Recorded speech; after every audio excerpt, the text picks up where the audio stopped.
On today's video, it's yet another unboxing, again from Big Bad Toy Store. There's been a lot of stuff coming out this year. It's morphin' time!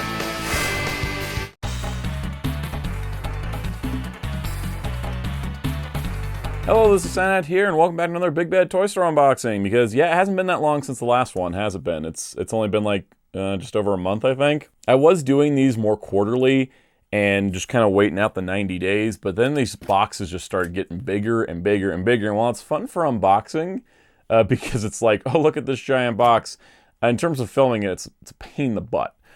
So I'm going to try to avoid that. For example, here you can see, this one is moderately sized, like I'm still getting my value's worth of a pile of loot, but it's manageable.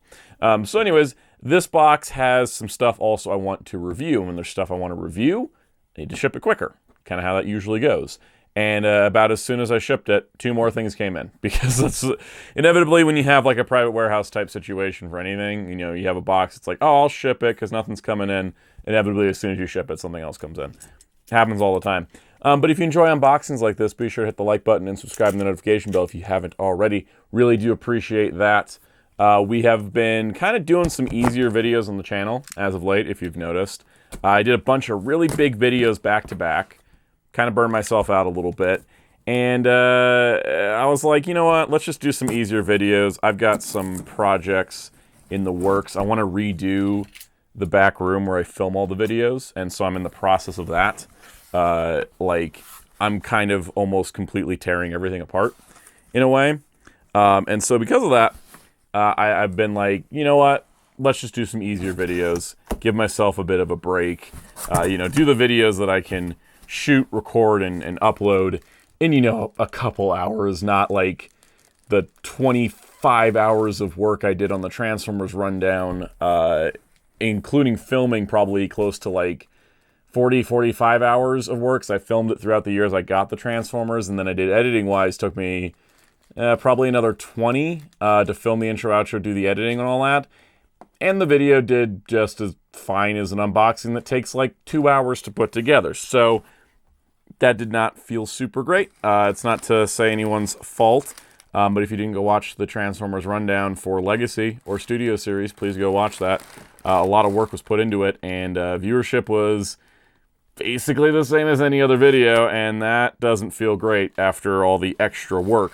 So it sort of shifted my plans on some stuff, and I thought, you know what, I just need to take a break on the bigger videos just for a bit. They'll come back. We're not gonna stop doing big crazy videos because that wouldn't be any fun.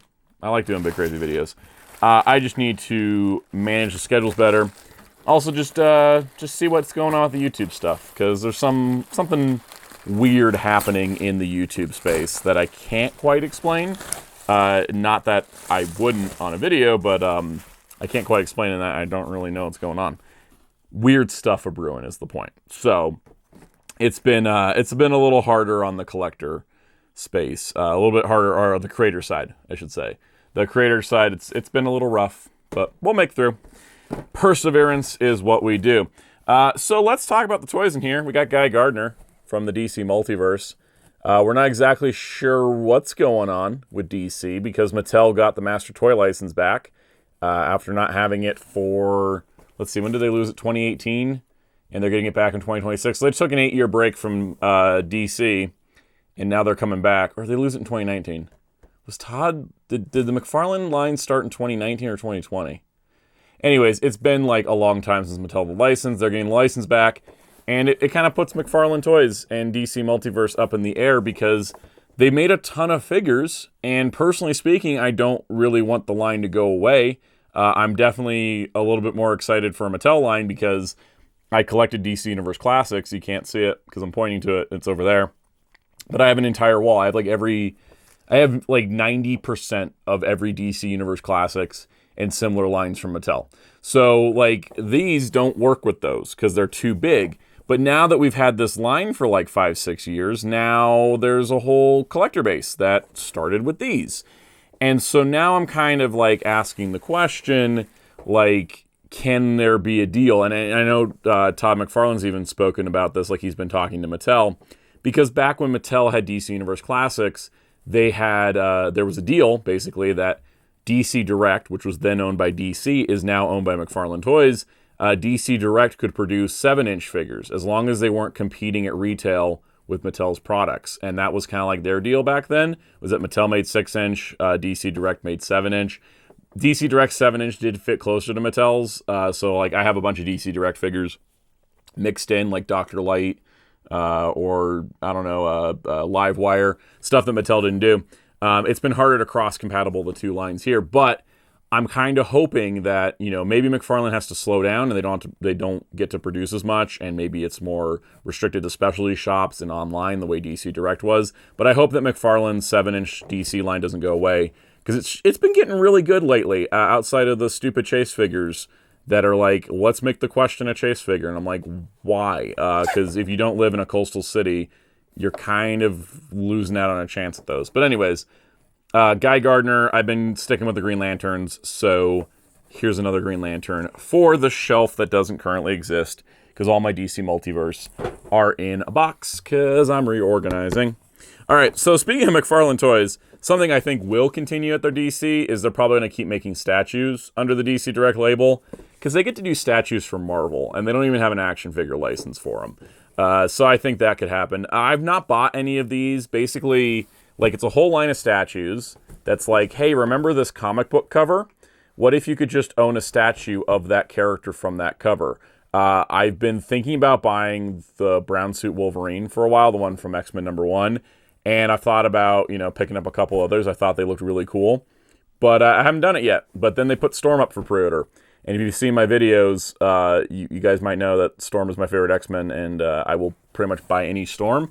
So I thought, well, good way to try out this line. I would definitely not buy a ton of these, but I thought, let me get Storm, see how I like it. I'll probably get Wolverine. If they make a Nightcrawler, I'm in for Nightcrawler. It's you know, favorite character-wise. All right, so next up we have Double the Elvira.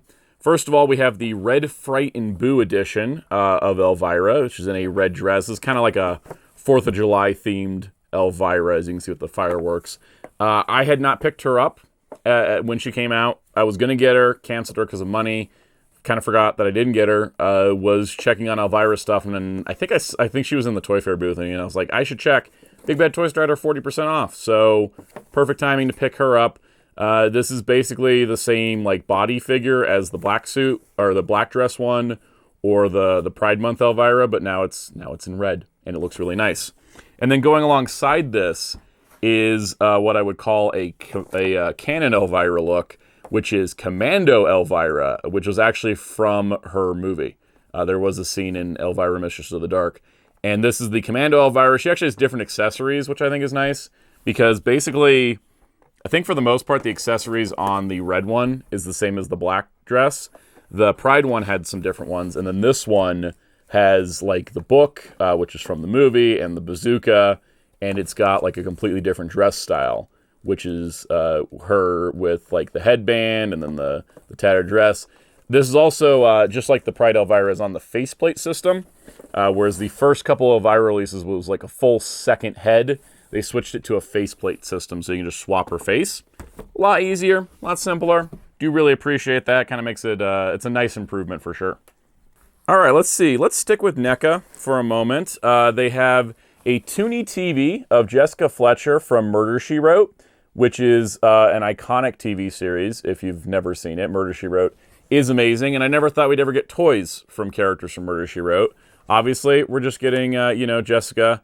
But there is 2 NECA figures for this series. There is the Toonie one of Jessica Fletcher, and then there is the 8-inch clothed version, which is like the Elvira's, like the tall with the clothing, which I also have on pre-order. I'm waiting for her to hopefully stock in the near future. But got the Toonie one now.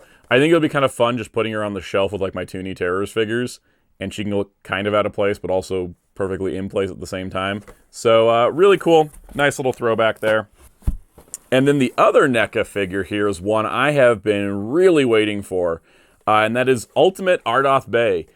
So for context, in The Mummy, the character of the Mummy, Ardath Bey, in the original Mummy film, portrayed by Boris Karloff, The mummy form is barely in the movie. It's kind of like a Bride of Frankenstein situation where it's iconic, but it's not the like main look of the character. Like the bride was barely in the Bride of Frankenstein. She's only in the last few minutes, but is iconic. Whereas with the mummy, you first see him in the mummy form, and then he kind of returns to this form, kind of his living form, and that's where he spends most of the movie.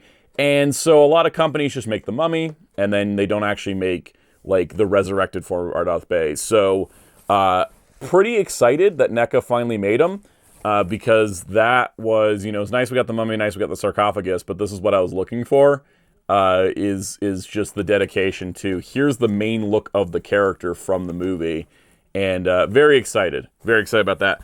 They've also been going back, and they did the Invisible Man in like the suit jacket. Now they're doing him in the bathrobe. Like, they're doing variants that make sense, and I will pick up variants that make sense because I really want to have like those different looks when they're iconic like that. I'm not so much into like the black and white editions of the color figures, but I do really like when they're like, here's a whole nother figure based on this movie, because it's more accurate that way. All right, we have another Power Ranger Super 7 Ultimate. I was wanting to collect some of this line, and then I didn't collect this line, and then I picked up, I saw in a previous unboxing, I picked up Bulk and Skull. Bulk and Skull were pretty great. I heard there was some QC issues, unfortunately, with some of the other Power Rangers releases, and I meant to get Rita, but then I was like, well, I already have Rita for Lightning. I don't really need another Rita, but Bulk and Skull got me to go, I do want Bulk and Skull, because nobody really makes Bulk and Skull. And they're great. I thought they were solid figures. No joint problems, no QC problems on my copies. I really enjoyed Bulk and Skull. So I decided to get Lord Drakkon. And Lord Drakkon from the Shattered Grid comics, the Boom Studios comics. The Lightning Collection one was pretty good, and it was definitely an improvement over the Bandai Legacy one that was so loose it couldn't stand. But there was a couple things that kind of bugged me about it. First of all, the Saba still had his head, which you can see Saba's missing his head here, because Drakkon breaks off Saba's head. And so the Lightning Collection one just came with the same Saba that the White Ranger came with. And I was like, okay, that's a bit of a... No, it actually didn't. I'm misremembering. Excuse me. It was going to come with Saba, and then it didn't. It only came with the Dragon Dagger. And then that's right, they later included Saba with the Drakkon Evo 3, which I didn't buy, because I didn't like the price on it. And that one I think had a removable Saba head. It was the Bandai Legacy had the Saba that was just the same as the White Ranger. Anyways, point is, this also has a proportion fix, because the Lord Drakkon in the comics is kind of beefier than your standard Ranger build. He looks like intimidating. He's physically intimidating. He's a lot like thicker. And I thought the Lightning Collection one was a little too thin, a little too kind of thin and leaner, because he was using just the standard mold. This is definitely, I think it's a beefier mold than the standard Rangers, but I like the way this looks. And I thought, let me get it. Let me see if it's good. And if it's good, I'll probably put him on the shelf in place of the Lightning, because it won't look too out of place with the other figures, because if he's a little bit larger and intimidating, that's fine by me. So I'm in for it. Also has like a cool, faux cracked helmet for the Red Ranger and such. And the likenesses are kind of weird, but they always are, because they kind of go for more of a toyetic look. But yeah, we'll see how he is. I kind of, rolling the dice on a $55 figure is not a smart plan, but I thought, let's give it a go and see what happens. All right, keeping in the Tokusatsu space, here is the Kamen Rider 03 driver unit. This is from Kamen Rider Outsiders, which 03 was a fusion of 02 and Arc. And so it was like the two satellites combining together to form 03. I really like 01, especially aesthetically, and I really liked its toy line, and I have all the Progrise keys. I don't know yet if I decided the Zane driver counts as a 01 item, because it does use a Progrise key. But Zane just doesn't feel like a 01 writer in a lot of ways, because he's not really tied into 01 lore-wise outside of the Progrise key thing. And Outsiders is a bit of a kind of crazy little mess of a show, because it's just kind of like combining all these different elements from Kamen Rider. So I don't know if I'm going to buy the Zane driver, especially because it's really expensive. But for me, I did want the 03 driver because A, it's kind of like the evolution for 01's tech. B, it's inspired by Kamen Rider V3, my favorite Kamen Rider. So it kind of merges two of the things I like. And I thought, well, let me get this at least, because it looks really cool. So I got that. That one finally came in. I know at one point I had said I would do a big old retrospective on Progrise keys for 01, because I had them all. Might still do that. Just going to be different than what it used to be. It was going to be like a multi-video thing. It's probably just going to be like one big video if I ever do it.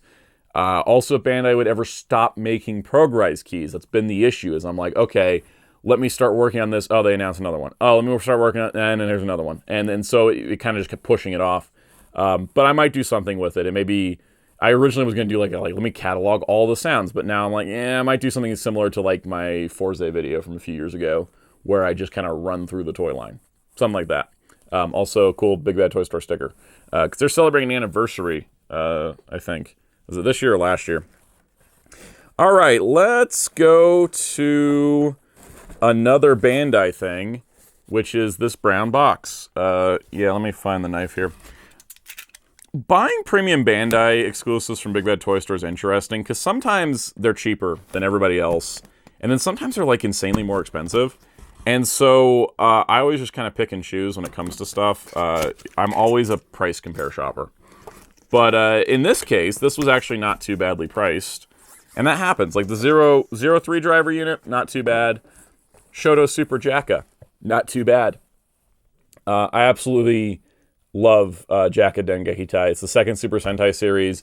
It's one of my absolute favorites. It's a weird, wacky, all over the place show. But I appreciate it. You know, and this set includes Big One and the 4 main Jacka members, plus their canon.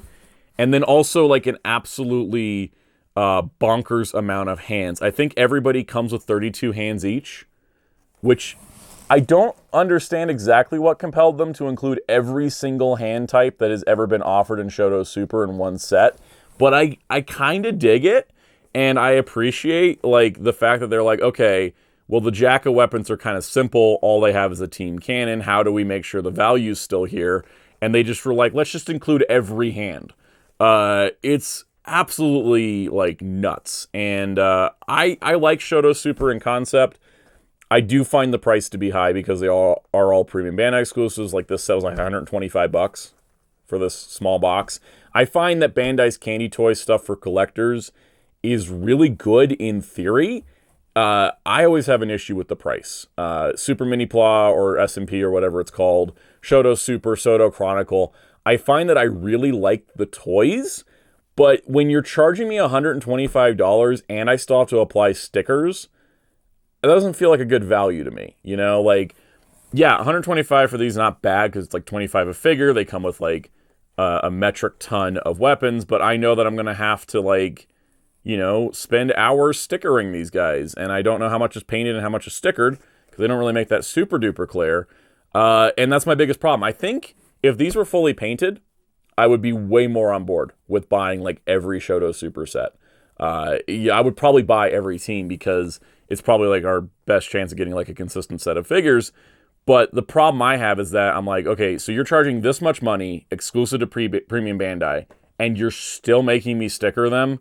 Like, it's one of those things, it's the same issue I have at SMP as well, where it's like, are you making candy toys that are affordable? Like, when there's a Yudo figure that requires stickers, I get it. That thing's sold in a grocery store, you know? It's very cheap, it's very inexpensive, it's very easy to get. When it's the premium stuff, I feel like they should be fully painted, and that should just be factored into the cost, because it's a lot of money to buy it. Even if you're buying it, you know, like, yeah, of course I'm paying like an upcharge because I have to import it, but when you're buying it domestically, I think price-wise, like if you're buying it in Japan, I think they should be painted for the price they charge. If they didn't charge so much, then yeah, maybe the price could come down, but like, don't charge this much money if you're not going to paint them. And I know that's all words that fall on deaf ears, because Bandai's not listening to me, but that's the thing. That's the reason I don't buy more SMP and Shodo Super and all that, because I would like to, and I like what I've gotten from them, but I have to really love the thing I like to spend that much money and spend that much time stickering.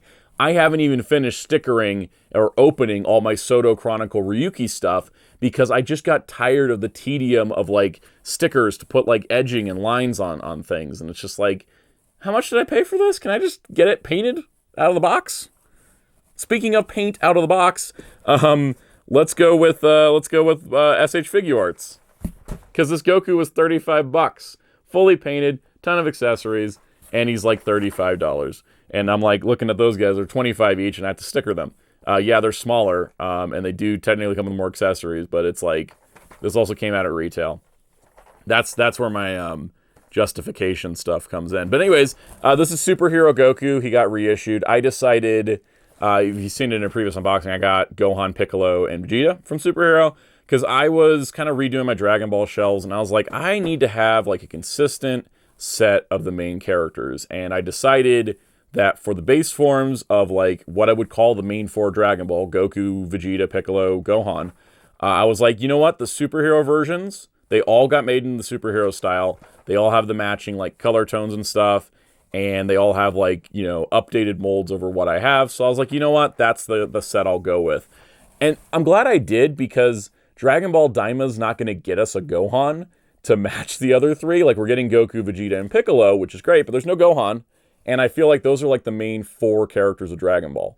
And so the superhero versions were kind of working for me in that regard. I was like, you know what? Those are the versions to get. For whatever reason, they reissued Gohan, Vegeta, and Piccolo all in the same month, and then Goku came a couple months later, and that's why he's now here, because I was waiting for him to come back out again.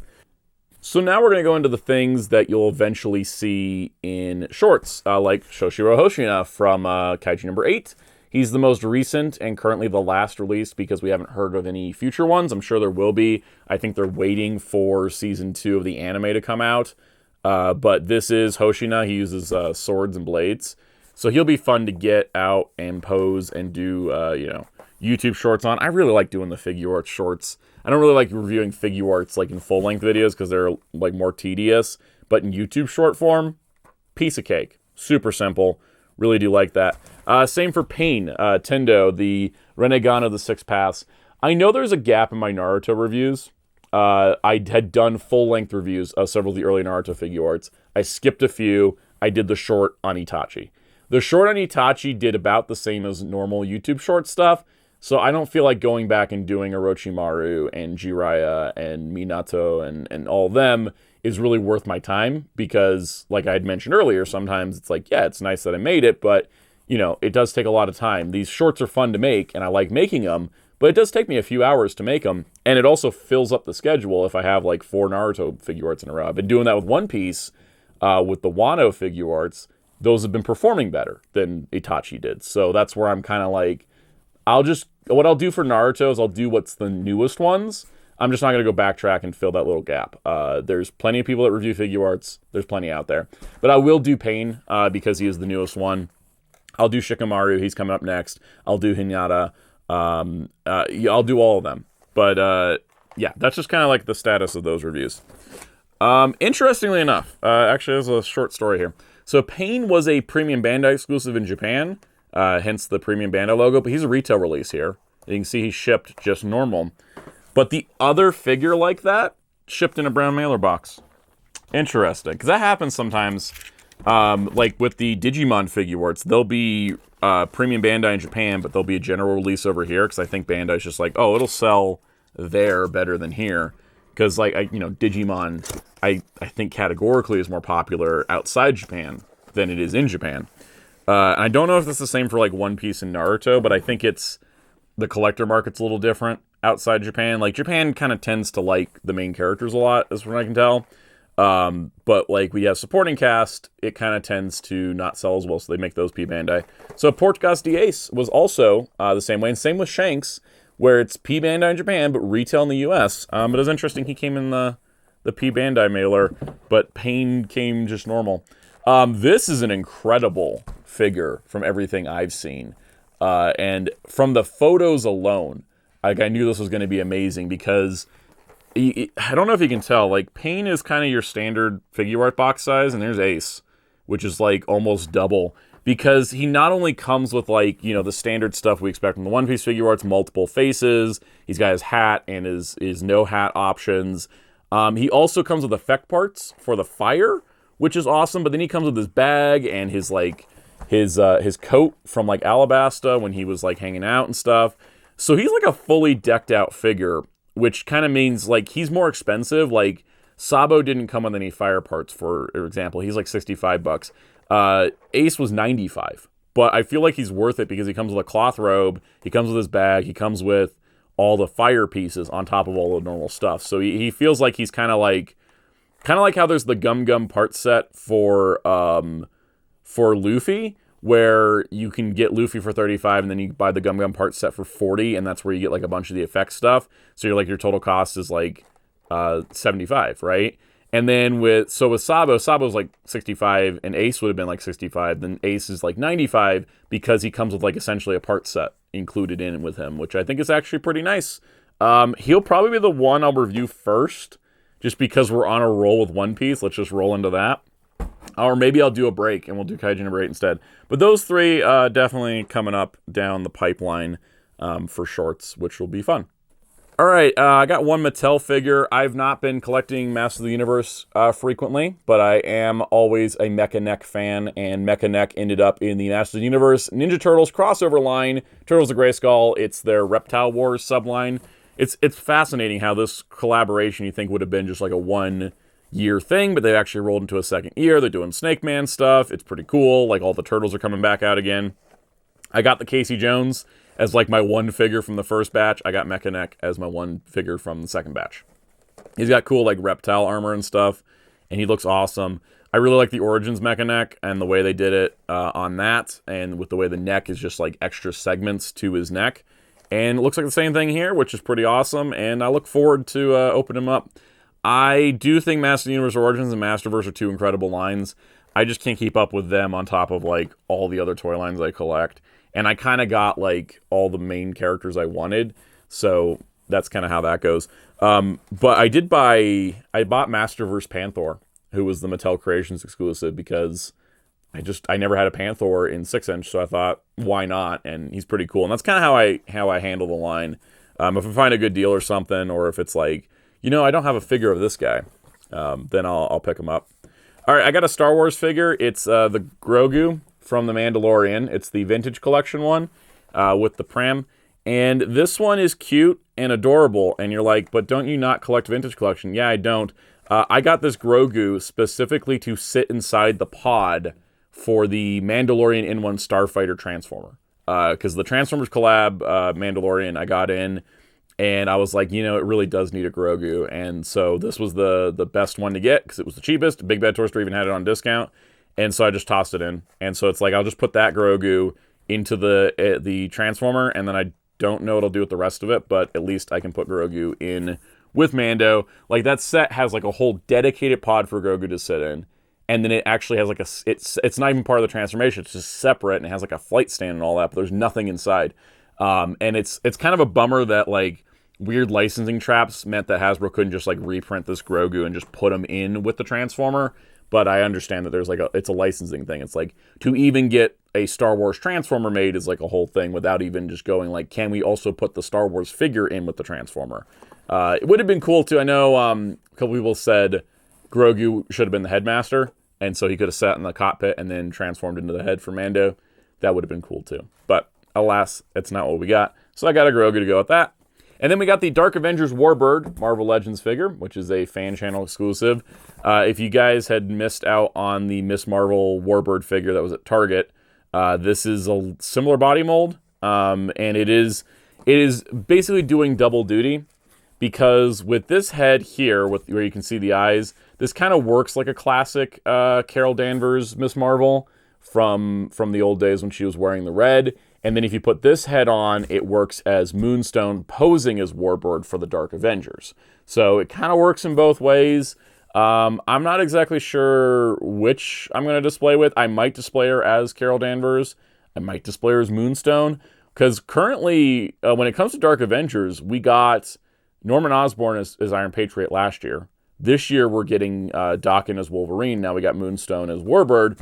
So maybe I am going to put together a Dark Avengers shelf, and she'll be Dark Avengers instead. Thinking about it. It might actually happen. If we get the rest of the Dark Avengers team, or even if we don't, like those three alone, like that already is like half the team there. So there's options, but pretty cool. And that's this unboxing. Like I said, not too crazy. I mean, certainly we got a bunch of stuff like that.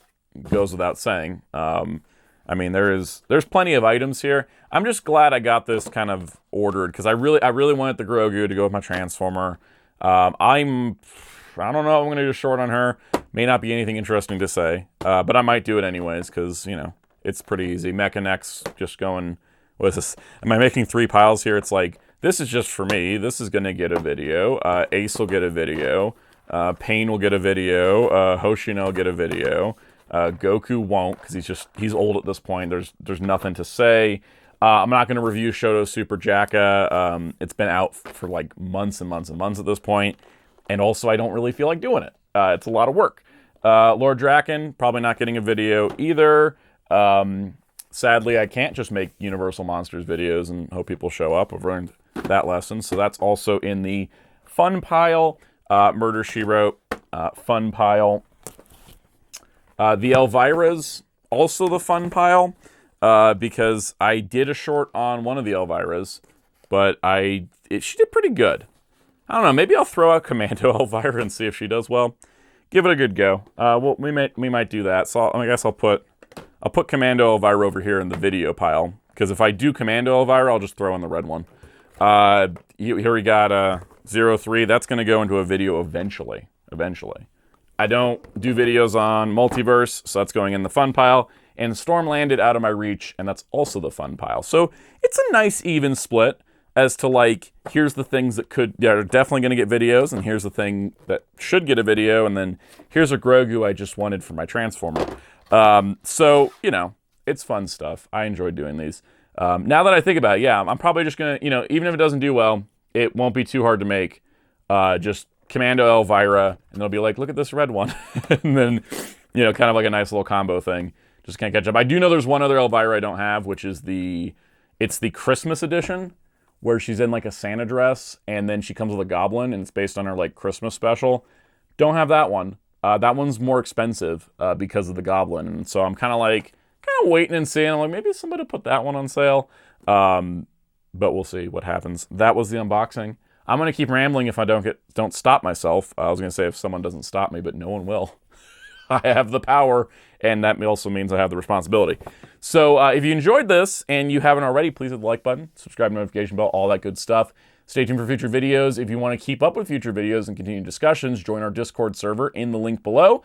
Also consider joining as a channel member. It helps support the channel, helps keep this whole crazy circus rolling, and I do appreciate everybody that does support it. There's perks like early access videos, member exclusive live streams, and special shout-outs like these. Special shout out to all of our channel members, including our captain tiers: Spin-54, Toma K, Jamie's World, MasterBin95, Super Shaddix Boom, Forever1000, Ben Odinson, Philippe Ceruno, Common Pikachu, Mr. Smelly Potato, Vigo, Michael Flores, BV Universe Official, Spidey Brian, Colm Creed, The Clueless Collector, and Common Spidey. Thank you everybody for your support of this channel. Also, if you so wish, I'm on social media at Blue Sky and Discord at Soundout12. You can find my wonderful graphic designer on social media and Discord at DarkClaw643. And you can find Hero Club at HeroClub.com for toy interviews, news, and more. And until next time, this is Soundout saying goodbye.